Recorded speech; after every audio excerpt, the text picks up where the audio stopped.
Where did Cain get his wife? It's an intriguing question. And anybody who's read the Old Testament, especially the book of Genesis, has probably wondered, where did he get his wife?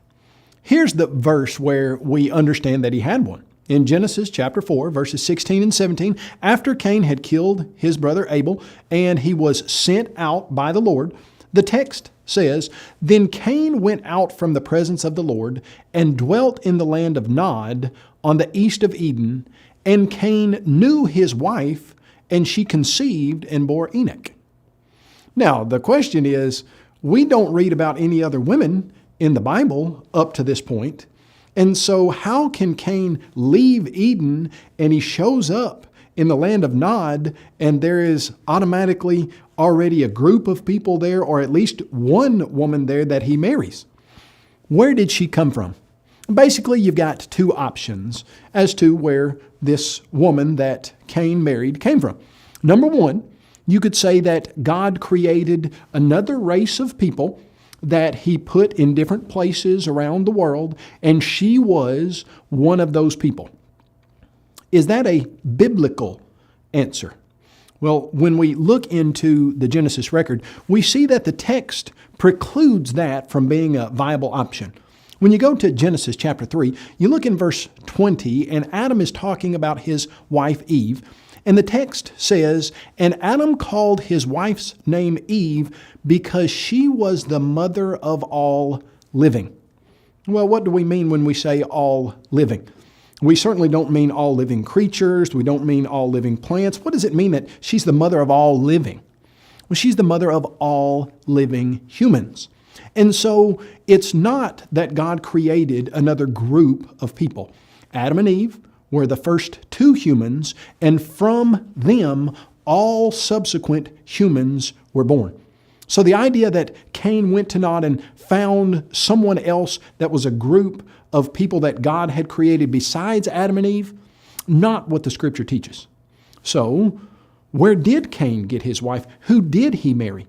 When we read in Genesis chapter 5, verse 1 and then verses 3 and 4, here's what the text says. "This is the book of the genealogy of Adam. And Adam lived 130 years and begot a son in his own likeness, after his image, and named him Seth.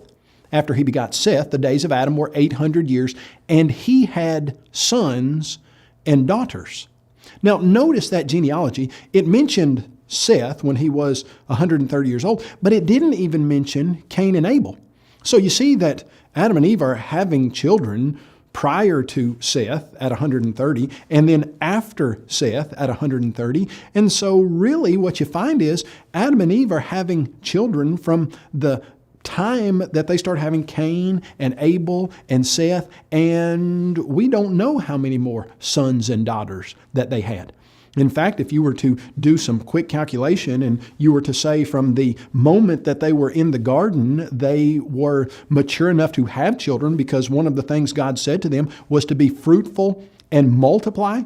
And so we don't know how many years they were in the garden. Could have been 20, 30, 40, 50. We don't know. Could have been 1, 2, 3.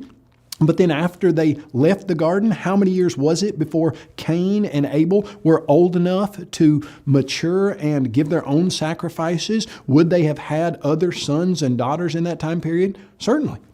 So it looks like Cain most likely married his sister.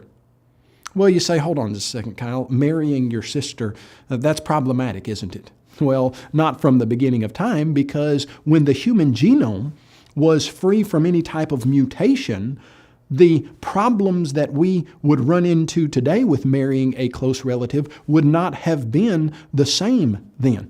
In fact, you don't see regulations on not marrying your close kin until the Mosaic period, which is thousands of years after creation. Abraham in 2000 BC married his half-sister. And so you see, it would be a viable, both scientific and biblical answer to say that Cain married his sister, who was born to Adam and Eve, who had moved to the land of Nod. It's a good question, and it's always interesting and exciting to find answers to those types of questions from the Bible.